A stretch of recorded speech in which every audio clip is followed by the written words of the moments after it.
Hi friends, இன்னைக்கு AKM சமையலில் ஒரு புலாவ் பண்ண போகிறோம். அதுக்கு வந்து பாருங்கள், 2 வெங்காயம், 4 பச்சை மிளகா, 1 தக்காளி, புதினா, தேங்காய் பால், 1 தேங்காயை பால் எடுத்து வச்சுருக்கேன்.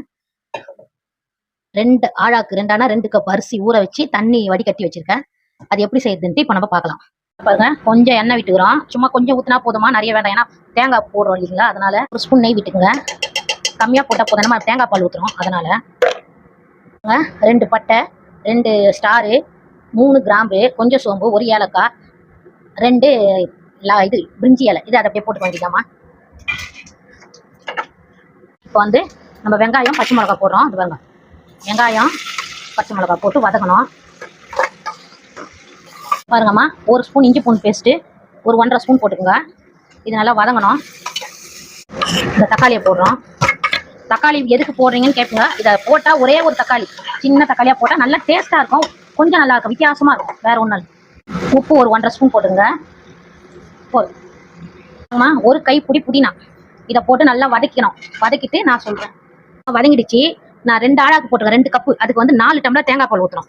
இங்கே பாருங்க, திக்காக எடுத்துக்கணும் பால். 1 2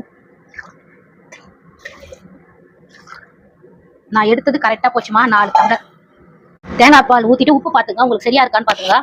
இது வந்து பொன்னி பச்சரிசி. இதை வந்து நான் ஊற வச்சிருக்கேன், ஒரு கால் மணி நேரம் ஊற வச்சிருக்கேன். இப்போ இதில் போட்டு குக்கரில் விசில் வச்சிருவோம். 2 விசில் வச்சதுக்கப்புறம் நிறுத்திட்டு நான் காட்டுறேன். இப்போ பாருங்கம்மா, எல்லா அரிசியும் போட்டாச்சு. இது அப்படியே எடுத்து ரொம்ப ஈஸி, சீக்கிரமாக முடிச்சிடலாம் இந்த வேலையை. இதை வந்து நான் குக்கரில் வச்சுட்டு 2 விசில் வச்சுட்டு நான் உங்களுக்கு காட்டுறேன். இங்கே பாருங்கம்மா, புலாவ் எப்படி இருக்கு பாருங்க. அது பாருங்க, பல இருக்கு பாருங்க. இதுதான் புலாவ். இதில் நீங்கள் வந்து பச்சை பட்டாணி இருந்தால் கூட போடலாம், சூப்பராக இருக்கும். என்கிட்ட இல்லை. இப்படி கலரிட்டு சாப்பிட்டோம்னா சூப்பராக இருக்கும் புலாவு. இந்த பாருங்கம்மா, புலாவ் எவ்வளோ சூப்பராக வந்துருக்கு பாருங்க. அதுக்கு கொஞ்சம் சட்னி, நான் தேங்காய் சட்னி வச்சுருக்கேன். எங்கள் வீட்டில் தேங்காய் சட்னி இது கூட வச்சு சாப்பிட்டா நல்லா சாப்பிடுவாங்க. இது வந்து பிரியாணி அரிசியும் செய்யலாம், ஆனால் நான் பொன்னி பச்சரிசியில் தான் செய்வேன். நல்லா சூப்பராக இருக்கும். இது நல்லா டேஸ்ட்டாக இருக்கும். சீக்கிரமாக வேலை முடிஞ்சிடும். இதை செஞ்சு பாருங்கள். இந்த வீடியோ உங்களுக்கு பிடிச்சிருந்தா லைக் பண்ணுங்கள், ஷேர் பண்ணுங்கள், சப்ஸ்கிரைப் பண்ணுங்கள். மறக்காமல் சப்ஸ்கிரைப் பண்ணுங்கள். அடுத்த வீடியோவில் பார்க்கலாம்.